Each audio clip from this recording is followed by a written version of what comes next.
Bonjour et bienvenue sur Football Passionna.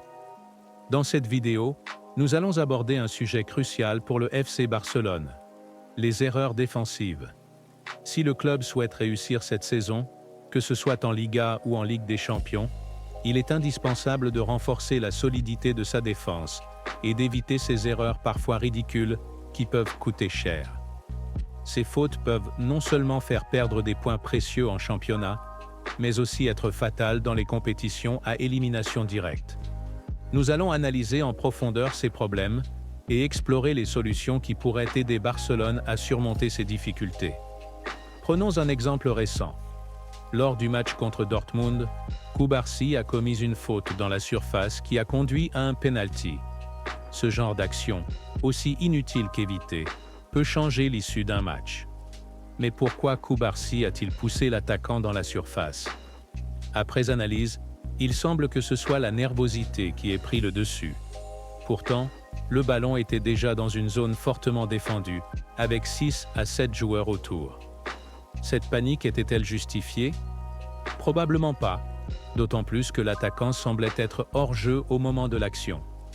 Cependant, Cubarsí a agi de manière impulsive, ce qui a coûté un penalty et un but gratuit à Dortmund. Un scénario similaire s'est produit lors du match contre le Real Betis. Frenkie de Jong a commis une faute sur Vitor Roque dans une situation où il semblait avoir peu d'options. Roque progressait sur le flanc gauche, et Frenkie était confronté à un dilemme. Soit laisser Roque s'approcher du gardien Iñaki Peña, soit faire une faute.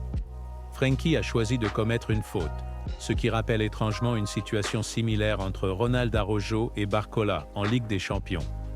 Araujo, pris par la nervosité, a opté pour une faute au lieu de laisser le duel se jouer entre l'attaquant et Ter Stegen.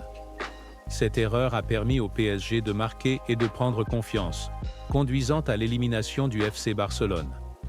Ces exemples montrent une tendance récurrente. Les joueurs paniquent dans des situations critiques et prennent des décisions qui leur coûtent cher. La question est donc de savoir comment le FC Barcelone peut éviter ces erreurs à l'avenir. Les erreurs individuelles ne sont souvent que la conséquence de problèmes tactiques plus larges. Pourquoi ces situations se produisent-elles? Une des raisons majeures est la ligne défensive haute de Barcelone. Cette stratégie permet certes un pressing plus agressif, mais elle expose également les défenseurs à des situations de 1 contre 1. Le pressing haut est efficace lorsqu'il est bien exécuté. Cependant, lorsque les joueurs n'arrivent pas à récupérer rapidement le ballon, cela laisse des espaces exploitables pour les adversaires. Par exemple, lors du match contre Dortmund, le pressing initial n'a pas été suffisamment coordonné, ce qui a permis à l'équipe adverse de trouver une sortie et de créer une situation dangereuse. Pour minimiser ces risques, il est crucial d'améliorer le contre-pressing. Les joueurs doivent apprendre à réagir rapidement après la perte de balle pour éviter que l'adversaire ne trouve une opportunité. Un autre aspect à considérer est la coordination entre les défenseurs centraux et les milieux. Les milieux doivent couvrir les espaces laissés par les défenseurs lorsqu'ils montent pour presser. Un élément clé qui ressort de ces situations est la gestion mentale des joueurs. Frenkie de Jong, par exemple, semble parfois ébranlé par la pression.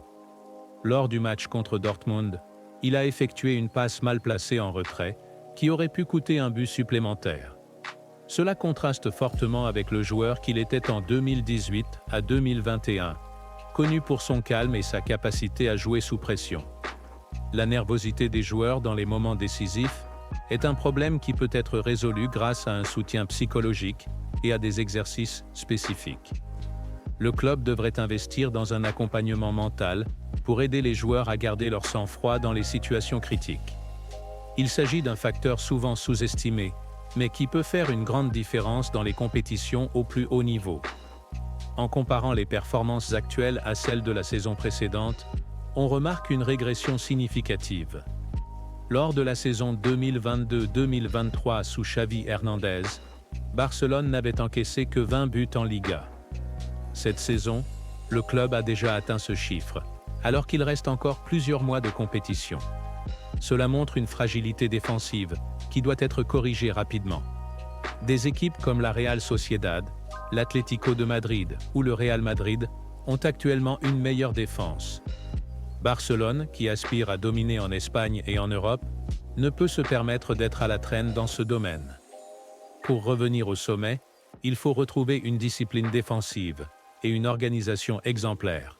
Pour améliorer la situation, voici quelques solutions que le FC Barcelone pourrait envisager. Améliorer le positionnement. Les défenseurs doivent apprendre à mieux se positionner pour éviter de se retrouver dans des situations de 1 contre 1. Cela peut être réalisé grâce à des sessions d'entraînement ciblées. Renforcer la communication.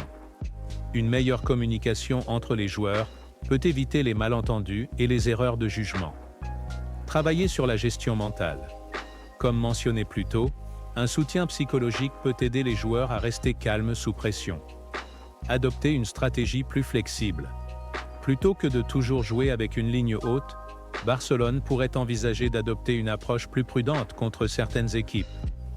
Malgré les problèmes actuels, tout n'est pas sombre pour le FC Barcelone. L'équipe a montré des signes d'amélioration offensive, avec une moyenne de 2,9 buts marqués par match en Liga.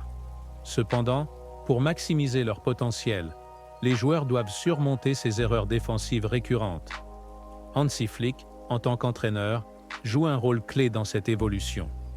Il doit travailler sur ses failles et s'assurer que les joueurs soient à la fois physiquement et mentalement préparés pour les grands matchs. Avec un plan clair et une exécution rigoureuse, le FC Barcelone peut non seulement retrouver sa gloire passée, mais également devenir une équipe capable de rivaliser avec les meilleurs en Europe. Merci d'avoir suivi cette analyse. Si vous avez aimé cette vidéo, n'hésitez pas à liker, commenter et vous abonner à Football Passiona. Partagez vos opinions sur les erreurs défensives du FC Barcelone dans les commentaires et dites-nous quelles solutions vous envisageriez. On se retrouve très bientôt pour une nouvelle vidéo. Merci et à bientôt.